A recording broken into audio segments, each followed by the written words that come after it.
The Biden administration is in a 17,000 degree furnace, 9-alarm nuclear fire right now as their polls, the only thing that they actually care about, they certainly don't care about the American people, their polls are cratering as Joe Biden becomes quicker than I think any president in history, the most unpopular president perhaps in American history, with his newly botched Afghanistan withdrawal, of course, inflation, an open border, crumbling value of the dollar, higher prices for everyone, skyrocketing fuel, skyrocketing home prices, all of those things contribute, along with the violence in our cities.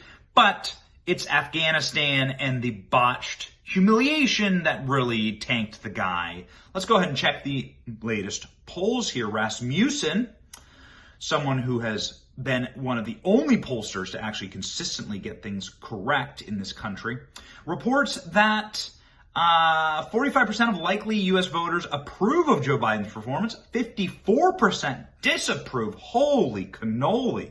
Latest figures include 27% who strongly approve and 45% who strongly disapprove. An approval rating index of -18. Goodness gracious. Goodness gracious. Joe Biden is completely now underwater. This is the lowest polling that Joe Biden has had in his presidency, and certainly the strongest disapprove ever in his presidency. Now we have Fox News, who did a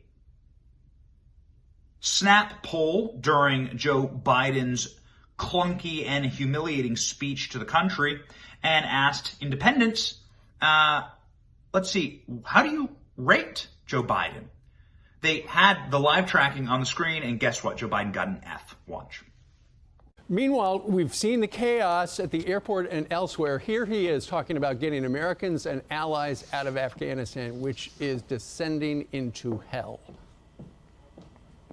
We've made it clear to the Taliban, if they attack our personnel or disrupt our operation, the U.S. presence will be swift and the response will be swift and forceful. Our current military mission will be short in time, limited in scope, and focused in its objectives. Get our people and our allies as safely as quickly as possible. And once again, Lee, the independents gave him an F. That, politically, that's not good for him in any fashion. No, it isn't. And we've seen independents softening towards Biden over the last month for sure. This is really not a good moment for him in any way. I think what people wanted to hear, that he was going to operate swiftly, that he was going to protect the American people. What they're saying, though, is that they don't see it happening. This is short on details. We're all watching in horror as people are getting left behind, as our allies are being left behind. So this simply wasn't credible. People want to hear what he's going to do to fix it.